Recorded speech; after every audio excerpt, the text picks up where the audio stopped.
¿Qué tal? Buenas noches. Sean ustedes bienvenidos a este espacio de conversación de nombre Punto de Fuga. Y bueno, hoy es un día para mí trascendente. Hay una gran persona, una gran figura, una gran calidad humana y es alguien que nos honra con su presencia, el maestro Ricardo Homs. ¿Cómo está usted? No digo todos sus títulos porque nos lleva el programa, maestro. Muchas gracias por la invitación, Raúl. Es un placer estar para mí aquí con es usted. un verdadero deleite porque voy a escucharlo. Y ahora voy al grano porque nos va a faltar tiempo. Gracias. País o sociedad que tiene problemas de imaginación tendrá problemas de lenguaje. Y si tiene problemas de lenguaje, tendrá problemas de decisión. Y si tiene problemas de decisión, la arbitrariedad estará presente. Eso provoca que nuestro país discuta por lo que no es trascendente. Estamos viviendo una depauperación de nuestro lenguaje y nuestra imaginación y por lo consiguiente de lo que somos como país, ¿no, maestro? Es que definitivamente para poder hablar claro hay que pensar claro.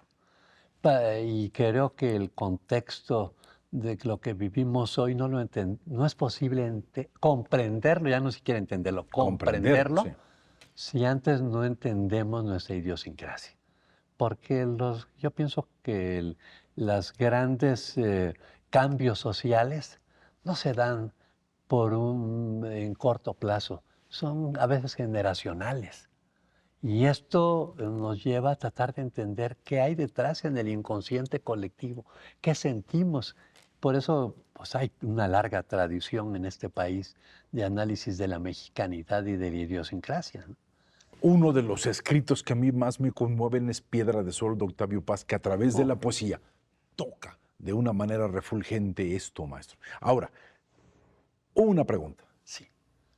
Más que cambiar las leyes y las condiciones del país, tenemos primero que cambiar mentes. Cambia la mente para cambiar el pensamiento y, por último, cambiar los procedimientos. ¿Qué le está sucediendo a nuestra mente y nuestro pensamiento como inconsciente colectivo, maestro? Sí, y yo veo aquí que también no podemos pensar en la mentalidad de un país si no lo vemos en un contexto. Recuerda esta frase de José Ortega y Gasset, ¿no? Yo soy yo y mi circunstancia. De gran O sea, cosa. y hay que entender que la circunstancia es fundamental. Yo creo que lo que estamos viviendo hoy, y ese es el motivo de un libro incluso que publiqué que se llama México Que Dividido, eso debería ser reciente, nuestro tema. ¿Por qué es, México está dividido, pues? pues es parte de una narrativa que ha estado mal contada desde que México se conformó como nación. O sea, hablamos siempre de cómo nacimos como una nación a partir de una derrota que no existió. Primero tenemos que entender de que México no existía. O sea, Claro. eran muchos pueblos indígenas que Muchas además, culturas. muchas culturas, muchas etnias incluso, que incluso estaban confrontadas entre sí, pero que habían sido dominadas por un gran imperio, que hay que reconocerlo.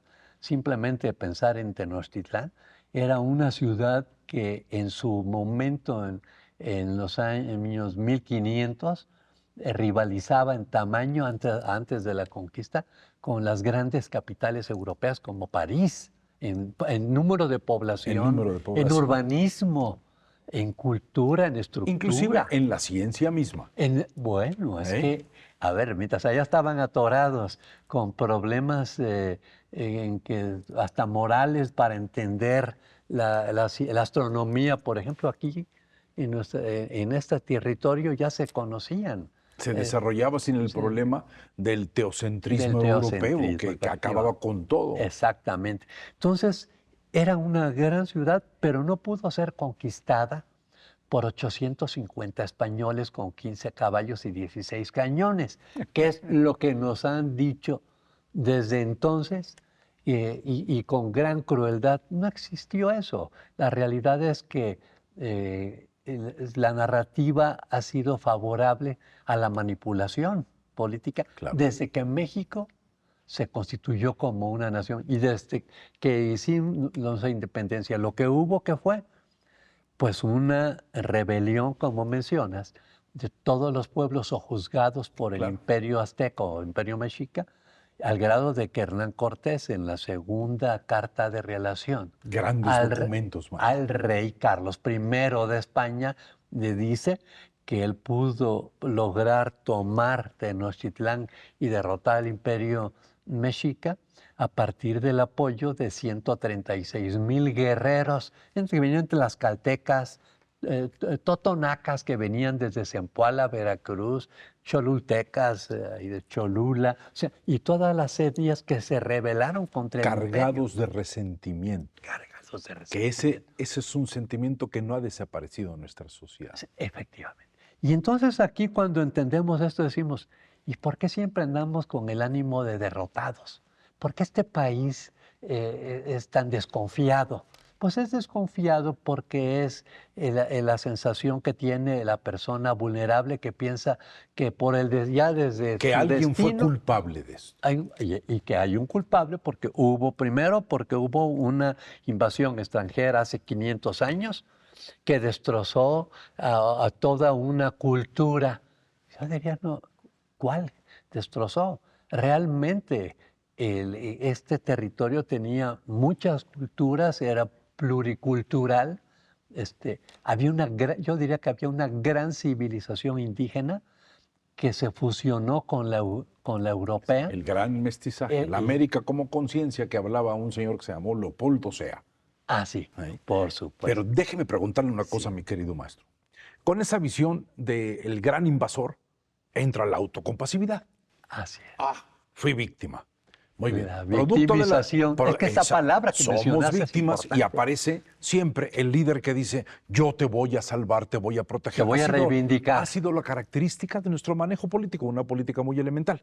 En este momento, sí, estamos preocupados seguimos preocupados por el presidencialismo cuando la vida moderna nos pide a gritos agilizar nuestros conceptos y darnos cuenta que lo más importante son las cámaras, las de diputados y las de senadores. Y ahí está la clave, maestro. Pero hay una cosa, Raúl, que hay que entender. Este sentimiento de victimización que prevalece en este país, siempre nos sentimos víctimas de los extranjeros, de los otros países, víctimas de las clases pudientes, víctimas de todo. La Sí. culpa no es nuestra. Hay malos Siempre y buenos. Es melodrama político. Por eso México está dividido. Pero esto a su vez nos lleva a siempre necesitar de un caudillo que nos va guiando. En los 70 años del PRI siempre hubo un presidente omnipotente Sí, claro. que era el caudillo, pero era un sistema. Eso hay que entender. Era el sistema el que nombraba a su representante. Y creaba un dios y lo mataba a los 6 años. En los 6 años venía el próximo Venía un sacrificio para tener un nuevo dios. Así es. Pero esto generó también, otra vez hablando de idiosincrasia, una sociedad donde el paternalismo es fundamental, donde la gente está esperando que le venga a resolver el Gran Tatuani, Sí, claro. le venga a resolver todos los problemas del país. Y eso es la cosa más antidemocrática que hay, porque le quita la responsabilidad a la sociedad de resolver sus problemas, que ese es el concepto de la democracia, ¿no? Es la sociedad, y la sociedad está representada por 500 diputados y por 132 senadores, ¿sí? Y entonces ahí es donde debiésemos estar preocupados. Pero es que Por primero esa representación nuestra. es nuestra red. Es más, no son nuestros jefes, son nuestros representantes y nuestros subordinados. Y aquí en México, con esta visión paternalista, les hemos dado el poder de ser omnipotentes y llegar ahí. Es un mal que yo le llamo liderazgo parental.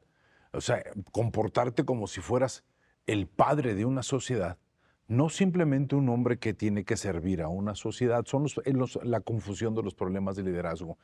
Pero tú hablaste de democracia, maestro.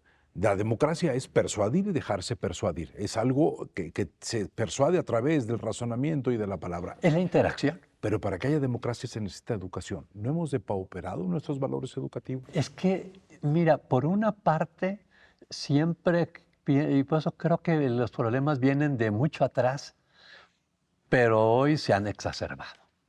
Claro. Se han exacerbado por condiciones políticas muy nuestras de este momento y de la cultura política de hoy, sobre todo en estos últimos años, ¿sí? Y además en un contexto global donde de repente México, que es una de las 20 potencias económicas y comerciales del mundo, es parte del G20, Sí. de repente somos el 14ª o la número 14 o somos la 16ª o 16, pero nunca salimos de ahí porque es una gran potencia. Pero de repente en la globalización, donde hoy nada se puede esconder porque este contexto es de transparencia, las redes sociales significan transparencia, nada se puede ocultar. Creo que necesitamos hacerle sentir a esta sociedad mexicana el poder que tiene en las manos, porque además las redes sociales han transferido en todo el mundo el poder que tenían antes los gobernantes como personas, el poder omnipotente que se daba por la opacidad en respecto a la vida. Sí, claro. Y hoy las redes sociales, donde pues, todos tenemos un dispositivo con cámara, conectado, en que encontramos a alguien haciendo algo mal, a un político importante haciendo algo mal, lo subimos a redes. O sea, hoy los políticos no tienen incluso ya esta imagen de honorabilidad que antes tenían. Se perdió, perdió el respeto. Se perdió la respetabilidad. Y si se pierde la respetabilidad, se pierde la jerarquización. Y se pierde la credibilidad. Eso es y la exactamente. confianza. Y por eso, en un minuto, mi querido maestro, porque el tiempo es brutal, Claro. solamente quisiera abusar y preguntarte, ¿qué país te gustaría, de alguna manera, que pudiéramos construir? Mira, yo creo que debemos, y este país lo merece, construir un país productivo donde toda la gente tenga oportunidades de llegar a donde su capacidad se lo permita y también el esfuerzo que quiere invertir. Pero tiene que ser un país productivo. Y para ser un país productivo requerimos reconciliarnos, porque un país dividido no puede tener un proyecto común. Que ese será el tema de nuestra próxima plática, maestro. Con gusto. Este México dividido, que es una gran idea de tu parte. Maestro, Muchas gracias. un placer y un honor. Es Por un el honor tiempo estar contigo. y por tus palabras. Gracias, Ramón. Y solamente quisiera cerrar con lo siguiente. Todos los procesos emocionales de un país no son novedosos. Casi siempre son muy ancianos, vienen de 100, 200 años atrás. Simplemente no determinamos qué es lo que sucede. Pero es momento de hacer una gran capacidad de síntesis, el elogio del resumen y llamarle a las cosas por lo que son. Nuestro lenguaje no está hablando con la verdad. Y un país con verdad a medias es un país sin destino. Maestro, un enorme placer. Igualmente. Y nos veremos aquí el próximo sábado en este espacio de conversación.